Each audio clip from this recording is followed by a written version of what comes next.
Alors, moi, ce que je vais faire, je vais vous donner des pistes sur la. C'est une approche géopolitique du djihadisme. C'est un peu compliqué parce que ça réclame, pour le moment, il y a eu des approches éclatées de ces phénomènes. Si on n'a pas une approche plurielle à la fois qui fait appel à la théologie, à la science politique, à l'anthropologie, mais aussi au droit, on ne peut pas saisir ces phénomènes. Michel Foucault a été visionnaire en 1979 lorsqu'il a couvert la révolution iranienne en tant que journaliste, philosophe pour un journal italien. Il a été critiqué à l'époque parce que notre culture sécularisée n'admet pas ça. Il disait qu'il fallait prendre au sérieux l'élan religieux, en parlant de la révolution iranienne, sans sous-estimer ses dérives. Je suis frappé, dit-il, lorsqu'il a rencontré l'ayatollah Khomeini à Paris, par la capacité de cet homme, avec quelques mots, de mobiliser la population iranienne face au char, mais en même temps, lorsqu'il a dit, il lui a parlé de son projet de gouvernement, ce serait une bêtise à pleurer. Et depuis 1979 jusqu'à présent, cette prophétie de Michel Foucault se réalise. Partout, dans ces pays qu'on appelle majoritairement musulmans, règne une certaine violence. En Iran, en Irak, au Pakistan, en Bosnie, en Tchétchénie, jusqu'au lointain Niger aussi avec du Nigeria avec Boko Haram. Donc, comment approcher ces phénomènes? Soit une approche généreuse, je parle de l'approche universelle française, soit une approche généreuse, généralement des intellectuels de gauche, qui nous dit que ça n'a rien à voir avec l'islam. Il faut plutôt privilégier l'aspect sociopolitique, parler des régimes autoritaires. Burga a parlé à propos des autoritarismes de la fabrique des terroristes. Et puis vous avez une autre approche. Non, c'est la violence vient des textes du Coran, de la charia, de la théologie musulmane, qui est foncièrement violente, agressive et conquérante et sexiste. C'est après Michel Onfray. Plus ou moins. Jacques Derrida, dans son dialogue avec Habermas après les attentats du 11 septembre, a eu des mots justes pour comprendre ces phénomènes. Il a dit qu'il faudra discerner. L'islam n'est pas le djihadisme. Ne jamais l'oublier. Mais celui-ci s'exerce au nom de celui-là. Donc il y a bien, pour reprendre les propos de Foucault, il y a un élan religieux, il y a une mobilisation religieuse, il y a une justification religieuse du phénomène djihadiste. Mais ce qui m'intéresse, c'est le rapport aux politiques, et plus précisément à la géopolitique. Eh bien, ma problématique est la suivante. Les discours religieux, qu'ils soient d'ailleurs sunnites ou chiites, je vais me contenter aujourd'hui, parce qu'il y a aussi une version radicale chiite, mais je vais me contenter de la version sunnite. Il y a bien un discours de justification de la violence qui se fonde sur des textes, y compris classiques, qui a été théorisé dans les années 60 par Maudoudi et Qutb. Je ne veux pas revenir un peu sur les débats aussi au sein des frères musulmans parce que la thèse de Qutb a été critiquée en son moment par le mouvement. Bon, c'est très compliqué de parler de c'est quoi les frères musulmans, mais il faut en tout cas dans ce mouvement politico-religieux, il y avait une tendance réformiste dont son leader à l'époque au début qui a écrit un ouvrage pour critiquer d'ailleurs la thèse de Qutb, mais c'est un débat assez compliqué. En tout cas, il y a des fondements religieux sur les textes de ce djihadisme. Mais ce qui m'intéresse, c'est son passage à la géopolitique. Il a été savamment, intelligemment, rationnellement instrumentalisé pour des enjeux politiques liés à un espace géographique bien déterminé, l'Asie centrale et le Proche-Orient, par les Américains à travers les alliés, l'Arabie saoudite et le Pakistan. Donc c'est cette géopolitique de la violence, ou de ce qu'on appelle le chaos utile, ou l'instabilité constructive, qui a été théorisée par Brzezinski. Je ne sais pas si vous vous rappelez d'ailleurs son ouvrage Le grand échiquier, l'Amérique et le reste du monde, qui a été publié en 1997. C'est lui qui a théorisé le djihad afghan, qui a demandé à l'Arabie saoudite à travers sa structure, la Ligue islamique mondiale, mais aussi son réseau d'associations culturelles musulmanes et humanitaires, de mobiliser les jeunes musulmans dans le monde musulman, que ce soit en Bosnie, que ce soit en Tchétchénie, que ce soit aux Philippines, en Afrique, pour les djihad afghans, dont à l'époque c'était la guerre froide, donc pour affaiblir ou faire éclater l'empire soviétique. Il disait d'ailleurs, Brzezinski, l'Amérique est désormais la seule puissance mondiale. Et l'Asie centrale et le Proche-Orient, la scène centrale de la planète. La longévité, la stabilité de la suprématie américaine sur le monde dépend de la façon dont ils manipuleront ou sauront satisfaire les principaux acteurs géostratégiques sur cet échiquier. Donc, par l'intermédiaire de l'Arabie Saoudite et du Pakistan, les Américains donc, ont mobilisé cette théologie du djihad pour accélérer les démembrements de l'Empire soviétique après son intervention en Afghanistan. L'Afghanistan, c'était un peu le Vietnam des Soviétiques. Eh bien, ça a marché. Ça a marché parce que quelques années plus tard, donc, l'Arabie Saoudite a mobilisé donc, partout dans le monde musulman ce djihadisme à viser, bien sûr, géopolitique. Mais pour respecter un peu le conseil des Derrida, insister sur ce littéralisme ou cette radicalité musulmane, ou voir l'islam à travers ce littéralisme radical, c'est un peu tomber dans l'essentialisme, dans les amalgames. Parce que l'islam ne se limite pas, bien sûr, à cette lecture qui est d'ailleurs très minoritaire. Je précise tout simplement que le passage du religieux au politique, dans sa forme la plus violente, n'est pas le propre de l'islam. On connaît l'histoire, notre histoire, l'histoire des croisades. La théologie trinitaire a été imposée par une décision politique. Constantin, le concile de Nicée, pour initier son régime, son royaume. Il y a aussi une version, je ne sais pas si vous suivez l'actualité, Daesh bouddhiste en Birmanie. On se rappelle aussi que des militants d'extrême droite en Norvège et en Europe ont tué aussi des personnes, voire 70% de Norvège, en citant des passages de la Bible. Donc le radicalisme ou la radicalité religieuse n'est pas le propre de l'islam. Mais donc il ne faut pas tomber dans les amalgames. Mais avant d'aborder ce discours et comment il a été orienté à des fins géopolitiques, j'aimerais très brièvement, je ne résiste pas à la tentation, de parler des rapports de l'islam aux politiques, à travers les travaux du recteur Tal Koubrou, dont je vous conseille un excellent ouvrage qu'il a publié, qui s'appelle Vocation de la Terre Sainte.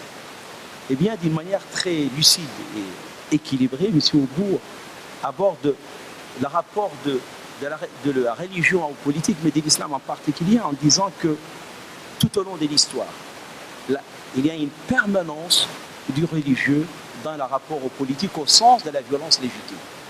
Parfois, il y a eu des confusions, des séparations, sécularisations, comme c'est le cas ici en France.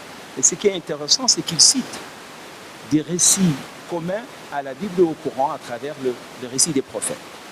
Abraham, dans sa confrontation au roi Nemrod, donc a eu une position politique, mais pas pour prendre le pouvoir, mais plutôt contester la divinisation du pouvoir par le roi. David et Salomon ont fondé des royaumes politiques.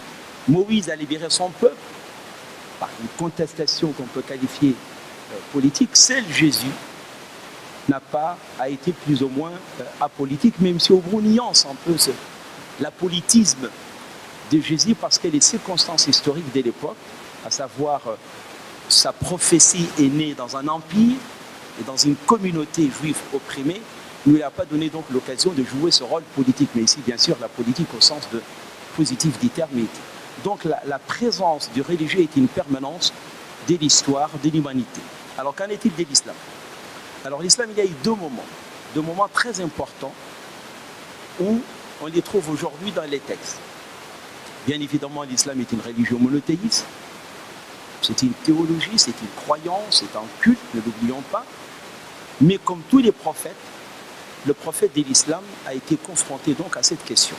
Et cette confusion entre son rôle de prophète et son rôle politique, malheureusement, ne permet pas aujourd'hui à beaucoup de religieux musulmans de faire la séparation des registres. Donc il y a bien sa mission prophétique, à savoir sa mission religieuse, mais le prophète, quand il a été Médine, il s'est trouvé malgré lui, à la tête d'une communauté politique qui n'est pas faite simplement de musulmans. Il y avait plus de 40% de juifs à Médine, il y a oublié, c'est des polythéistes. Donc c'est ce double rôle de prophète et de chef d'une communauté qu'on trouve encore les traces qui, malheureusement, dans le rapport au texte ou voire à la biographie du prophète, ne nous permet pas de séparer de ce qui est politique, de ce qui est religieux dans l'islam, nous dit monsieur Oub.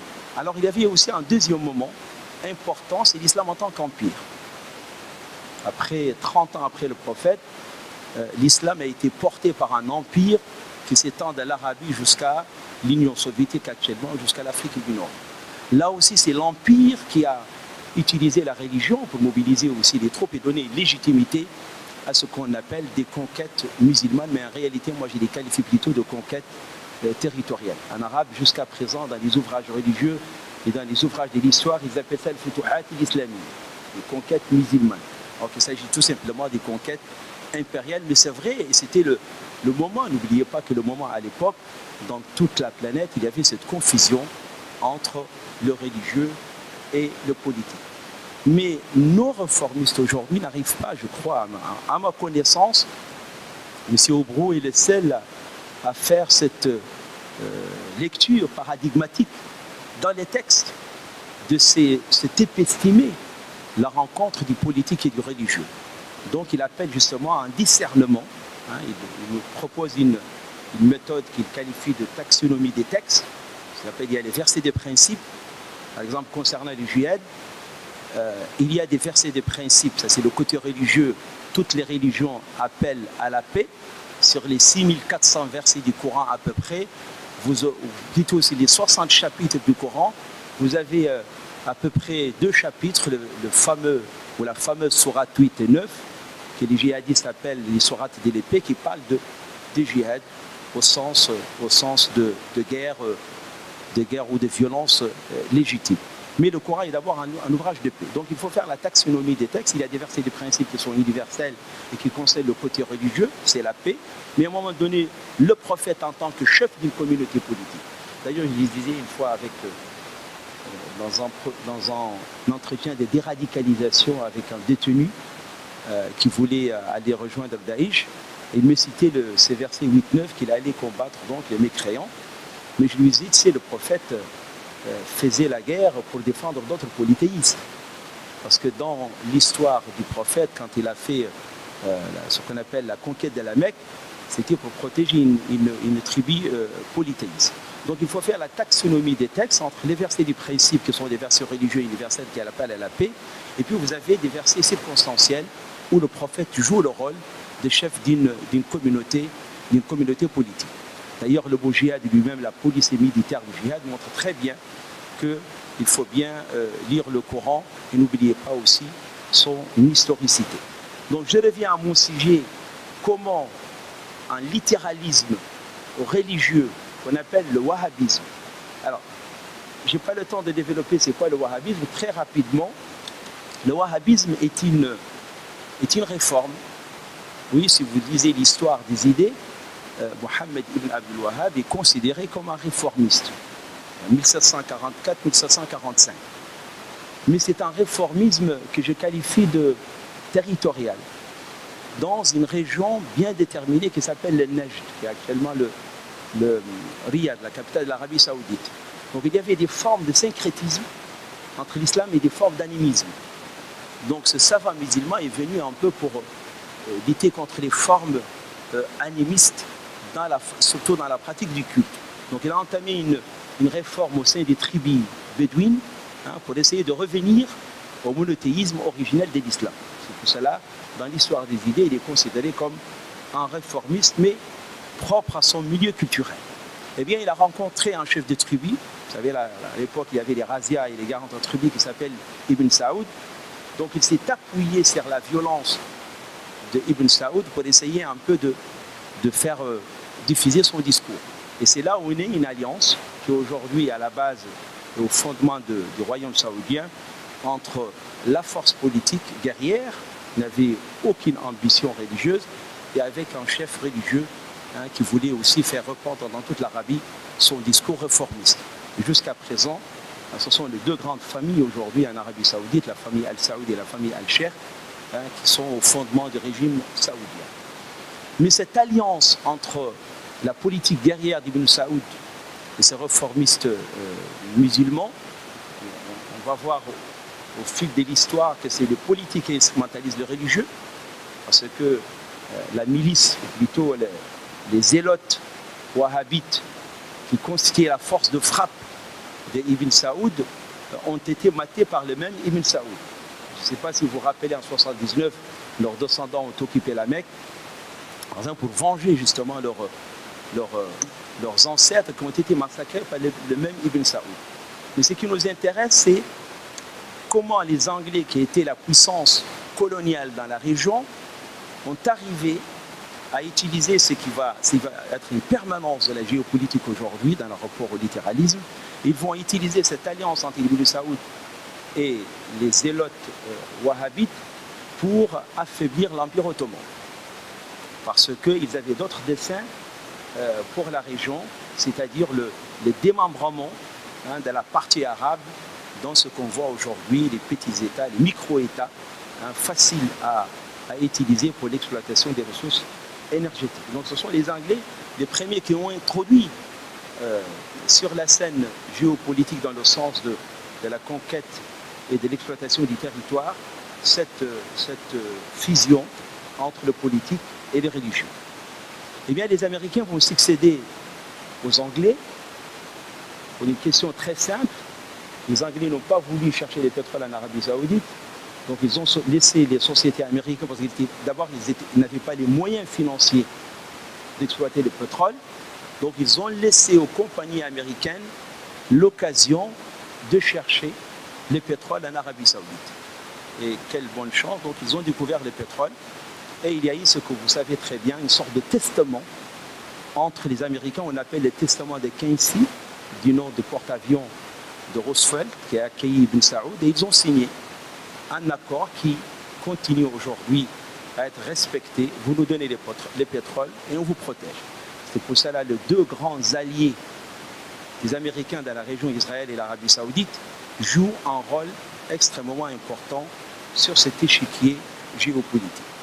Eh bien, donc, les Saoudiens sont des alliés des Américains, et quand il y avait donc la guerre froide, ils ont fait appel aux Saoudiens, mais aussi aux Pakistanais, dans ce que Brzezinski appelle la géopolitique de l'instabilité constructive. Donc, pour le démembrement de l'Union soviétique, ils ont mobilisé les discours littéralistes, wahhabites, qui a rencontré une branche des frères musulmans qu'on appelle les Qutbistes, qui ont été chassés d'Égypte au moment de Nasser, ils ont trouvé asile en Arabie Saoudite. Donc c'est cette rencontre entre le littéralisme wahhabite. Pourtant, juste entre parenthèses, le wahhabisme n'était pas connu dans les grandes universités islamiques. C'était un réformisme certes, mais très marginal, parce qu'il n'a pas produit de théologie, il n'a pas produit de droit canon. Il a été mondialisé par le capital financier de l'Arabie Saoudite. Bref, en tout cas, donc le littéralisme wahhabite va rencontrer l'activisme politique qutbiste des frères musulmans à travers la Ligue islamique mondiale, et l'Arabie Saoudite donc, va mobiliser ses capitales ou ses discours pour cette stratégie mise en place par Brzezinski pour mobiliser les musulmans à aller soutenir leurs frères en Afghanistan, mais la visée essentielle, c'est le démembrement de l'Empire soviétique. Alors je vous donne quelques chiffres qui ont été cités dans des documents bien sûr officiels. Il y avait plus de 35 000 djihadistes mobilisés à travers le monde musulman entre 82 et 92. Mais lorsque des conseillers américains ont fait la remarque à Brzezinski que cette mobilisation djihadiste risque de se retourner contre eux, il a dit, dans une vision mondiale de l'histoire, qu'est-ce qui compte le plus? Quelques musulmans excités ou la chute de l'Empire soviétique et la libération de l'Europe centrale.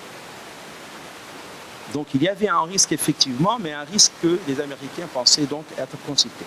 Donc vous connaissez la suite, les Soviétiques se retirent de l'Afghanistan, l'éclatement de l'Empire soviétique, eh bien les djihadistes, donc après la fin ou le retrait soviétique, vous connaissez la suite, il y avait des guerres intestines entre les fractions afghanes et ces djihad, on les appelle les Afghans arabes, mais en réalité il n'y avait pas que les Arabes, il y avait aussi des Tchétchènes, il y avait aussi des Bosniaques, il y avait des gens qui venaient de la Philippines, mais comme ils étaient dans un camp à Peshawar, dirigé par Ben Laden et par Zawahiri, donc on les appelait les Afghans arabes. Donc découragés par la guerre entre les fractions afghanes, ils ont retourné dans leur pays d'origine et là ils ont été massivement emprisonnés, torturés, parce qu'ils sont retournés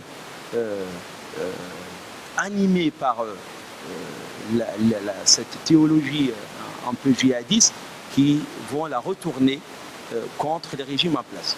Vous savez que Ben Laden avait des liens très étroits avec Turki Faisal, le chef du service secret saoudien. Et quand il y a eu l'invasion de l'Irak par les Américains, les Saoudiens donc ont fait appel aux Américains, c'est que Ben Laden donc a mal admis, parce que dans sa littérature religieuse, il ne faut pas faire appel aux mécréants. Donc il a contesté la légitimité des Al-Saoud, comme les Ikhwan, cette milice, ou ces zélotes wahhabites de l'époque ont fait pour les grands-parents Al-Saoud. Donc il a été donc arrêté, il a été privé de son passeport et il a fini par être expulsé au Soudan, je me rappelle bien, et il a été donc dénationalisé. Donc, mais entre-temps, Ben Laden a réactivé son réseau établi à Peshawar et il a fondé ce qu'on appelle Al-Qaïda, c'est-à-dire la base, dont le rôle essentiel, c'est de contester la légitimité de ce qu'ils appellent le Takou, c'est-à-dire les régimes autoritaires en monde arabe, essentiellement les pays du Golfe, l'Égypte et l'Algérie, etc.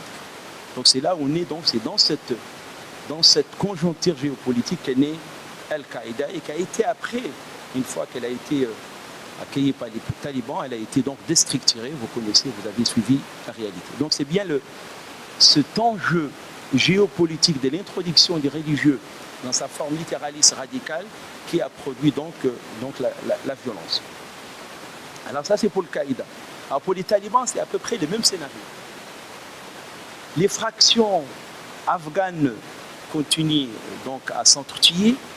Donc l'Afghanistan, même après le retrait de l'Union soviétique, est resté instable. Et il fallait absolument pacifier ces territoires. Parce que vous savez, l'Afghanistan, c'est la porte vers les ex-républiques de l'Union soviétique. Le Tadjikistan, l'Ouzbékistan, l'Asie centrale, qui égorge de pétrole. Je ne vais pas vous faire tous les chiffres sur l'importance de l'énergie ou du pétrole et des gaz pour l'économie monde. Mais en tout cas, l'exploitation du gaz et du pétrole de l'Asie centrale ne peut se faire qu'à travers le Pakistan. Parce qu'il y avait d'autres routes à travers l'Iran. L'Iran était hostile à l'époque, c'est plus le cas aujourd'hui. Mais il ne fallait surtout pas que les oléoducs passent par l'Iran ni par la Russie. Donc la seule porte pour acheminer le pétrole et le gaz des ex-républiques musulmanes de l'Union soviétique, c'est de passer par l'Afghanistan. Mais l'Afghanistan, il y a l'instabilité entre fractions sur une base ethno-religieuse. Il y avait les Pashtuns contre les Tadjiks, etc. Donc les talibans sont venus au bon moment. Alors les talibans, c'est qui? Les talibans sont nés dans les territoires entre le Pakistan et l'Afghanistan dans des camps de réfugiés. Ce sont essentiellement des Pashtuns qui ont été formés dans ce qu'on appelle les médersas, les écoles religieuses, plutôt coraniques, mais la religion dans le sens de la mémorisation. Mais c'est l'Arabie saoudite qui a financé largement ces écoles. Et là, je cite l'ouvrage de Konessa, la politique religieuse, la diplomatie religieuse de l'Arabie saoudite, où il donne des chiffres exacts. L'Arabie saoudite a investi chaque année 1 million de dollars dans ces écoles. Donc à travers l'Arabie saoudite et surtout le Pakistan, et le Pakistan, surtout l'ISI, les services secrets, donc ont mobilisé les talibans, qui nous rappellent aussi les wahhabites et ces littéralistes, pour essayer de pacifier les territoires afghans. Et essayer donc de réussir ce projet d'exploiter le pétrole et les gaz des ex-républiques de l'Union soviétique. Et d'ailleurs, l'ONU a fait un rapport à l'époque inquiétant, attiré l'attention de l'opinion que c'est l'ingérence étrangère en Afghanistan et les maintiens liés à la bataille du pétrole. On craint que les compagnies pétrolières et les puissances locales, surtout le Pakistan, n'utilisent les talibans pour satisfaire des intérêts spécifiques. Donc les talibans ont été utilisés pour pacifier les territoires. Et dans son ouvrage, d'ailleurs bien documenté, le journaliste pakistanais Ahmed Rashid, L'ombre des talibans, donne des documents officiels qu'il y avait des rencontres entre les Américains via le Pakistan et l'Arabie Saoudite pour reconnaître le gouvernement taliban. Bien, ce plan n'a pas marché parce que Massoud a continué sa résistance contre les talibans et par pragmatisme, il a fait alliance avec la Russie. Et il y a aussi une grande région en Afghanistan qui s'appelle, plutôt une autre ethnie qui s'appelle les Azeris, mais aussi les chiites afghans qui étaient alliés à l'Iran. Donc ces alliances intertribales afghanes donc, ont fait saboter donc, et l'instabilité continue aujourd'hui. Donc ça c'est pour l'Afghanistan et pour les talibans. Alors je viens et je termine avec l'Irak qui est c'est très complexe, l'Irak et la Syrie. Alors l'Irak, vous le connaissez, on sait très bien aujourd'hui qu'à la guerre du Golfe, les Américains ont été justifiés par la théorie de Brzezinski de contrôler donc le Proche-Orient et l'Asie centrale parce que la puissance américaine et son hégémonie dépend du contrôle des ressources énergétiques et des routes d'acheminement. Donc vous connaissez la suite, l'Irak est complètement déstabilisé, l'État démembré complètement. Et ce sont les Anglais d'ailleurs qui ont fondé ces États arabes sur des bases ethno-religieuses. Vous avez d'un côté les sunnites, les arabes sunnites, qui sont minoritaires, à qui on a donné le pouvoir.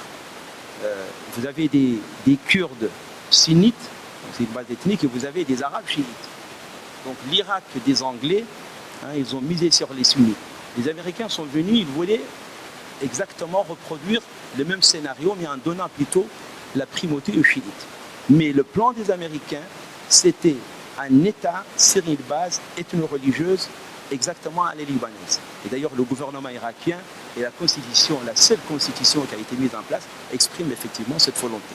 Vous avez un président kurde, un premier ministre chiite, un chef de parlement sunnite. Sauf que ce plan n'a pas marché parce que l'Iran était massivement présent pour soutenir le parti de la Dawa, le Maliki, et il y avait donc une purification engagée par le Maliki contre les sunnites. Vous savez, Bagdad, par exemple, qui était une ville cosmopolite, très, très mixte, où les Arabes sunnites vivaient avec les Arabes chiites, a été complètement purifiée de sa population sunnite, avec des massacres politiques. Donc, les sunnites vont se replier sur l'axe Fallujah et Mossoul. Alors, il ne faut pas tomber dans la théorie du complot que les Américains ont créé Daesh, c'est pas vrai. Daesh, c'est le produit d'une politique américaine, d'accord, que je viens d'exposer, mais les Américains n'ont pas créé Daesh. D'accord. Daesh, c'est d'abord le résultat d'une déception des sunnites face à la politique d'El-Malki, d'accord, composée essentiellement des militaires démobilisés, parce que toute l'armée irakienne, surtout les hauts gradés de l'armée irakienne étaient essentiellement des sunnites. Vous avez plus de 250 000 soldats irakiens qui ont été démobilisés, donc des généraux, des hauts gradés. Donc ils vont rencontrer des tribus sunnites sur une base cette fois-ci aussi religieuse, parce que le vocabulaire religieux, c'est le vocabulaire mobilisateur. Donc Daesh est formé des tribus sunnites, d'un noyau d'Al-Qaïda. Et d'ailleurs, j'ai regardé dans la préparation de cette intervention l'organigramme de Daesh. Alors, ce qui est étonnant, c'est que vous ne trouvez au sommet de Daesh aucun militant de base. Parce que les Saoudiens aussi, on va voir, parce qu'eux, ils vont financer Daesh, bien sûr, avec le Qatar. Mais vous ne trouvez aucun militant de base, c'est-à-dire les jeunes mobilisés dans les pays musulmans. Au sommet de Daesh, vous trouvez les anciens officiers haut gradés de l'armée irakienne. Donc quelqu'un que vous connaissez, je ne sais pas si vous avez suivi, il s'appelle Dorzi, c'était la main droite de Saddam Hussein, qui au moment de l'occupation de l'Irak s'est enfui d'une manière miraculeuse, et il a trouvé donc refuge aux Émirats arabes unis. Après, il a été accueilli en Arabie saoudite. Donc c'est vrai que l'Arabie Saoudite, par contre, et ils le reconnaissent d'ailleurs, et le Qatar ont financé Daesh pour un seul objectif, c'est empêcher l'Iran d'avoir sa mainmise sur l'Irak. Alors pourquoi cette peur et cette hantise des Saoudiens vis-à-vis des Iraniens?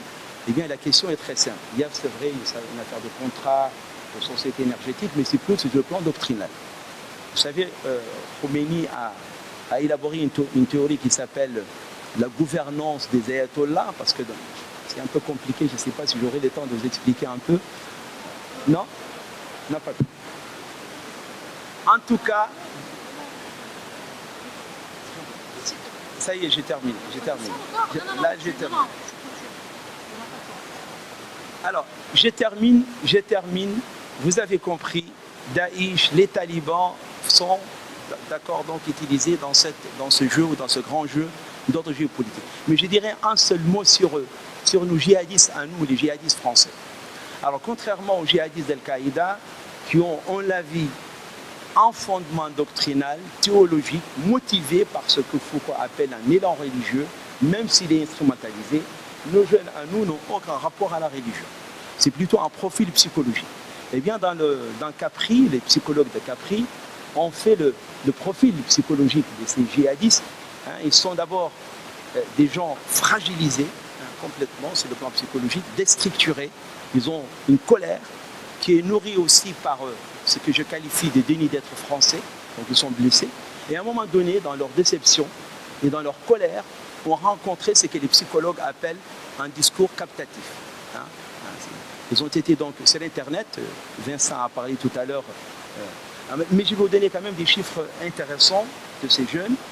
La majorité de ces jeunes sont de culture arabo-musulmane, issus de familles qui n'ont aucune pratique religieuse, ils n'ont jamais fréquenté les mosquées, et entre juin 2012 et 2013, 80% des individus ayant commis des attentats terroristes en Europe ont un passé criminel. Donc, alors la source, c'est les cahiers de l'Institut de religioscopie en Suisse. Voilà, tout à fait.